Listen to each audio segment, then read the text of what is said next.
یہ کس کو نہیں پتا کہ اسمگلنگ ہو رہی ہے؟ اسمگلنگ روکنا کس کا کام ہے؟ کہ ان کو رینیو کرنے سے پہلے یہ ریویو پرانی شرائط میں نہ کریں۔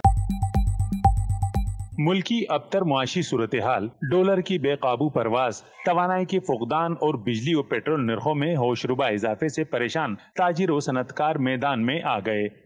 کراچی پریس کلب میں کانفرنس یونائیٹڈ بزنس گروپ کے صدر زبیر طفیل، معروف تاجر خالد طواب، مرزا اختیار بیگ اور حنیف گوہر نے خطاب کیا۔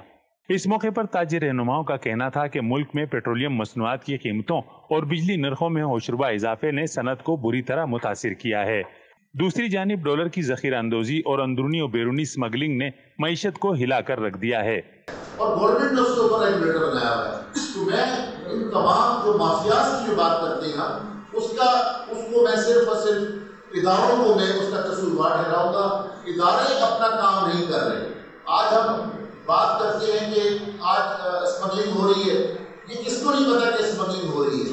اسمگلنگ روکنا کس کا کام ہے؟ آپ کا اور میرا کام نہیں ہے۔ آپ صحافی بھائی تو اس کو اجاگر کر سکتے ہیں، ہم بزنس مین تو اس آواز اٹھا سکتے ہیں، لیکن اس کو روکے گا کون؟ اس کو روکے گا ادارہ۔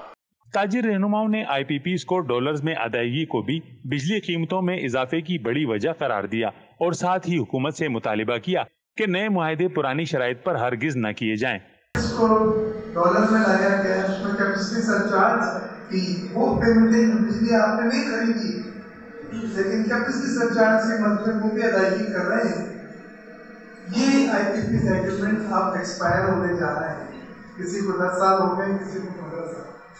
ہماری ریکویسٹ ہے حکومت سے بھی کہ ان کو رینیو کرنے سے پہلے یہ ریویو پرانی شرائط میں نہ کریں۔ اس موقع پر تاجر رہنماؤں نے مہنگائی کی روک تھام اور معاشی استحکام کے حوالے سے حکومتی ارکان کو دی جانے والی تجاویز سے بھی صحافیوں کو آگاہ کیا اور اس عزم کا اظہار کیا کہ اگر حکومت سنجیدگی سے تجاویز پر غور کرے تو جلد بحران سے نکل سکتے ہیں۔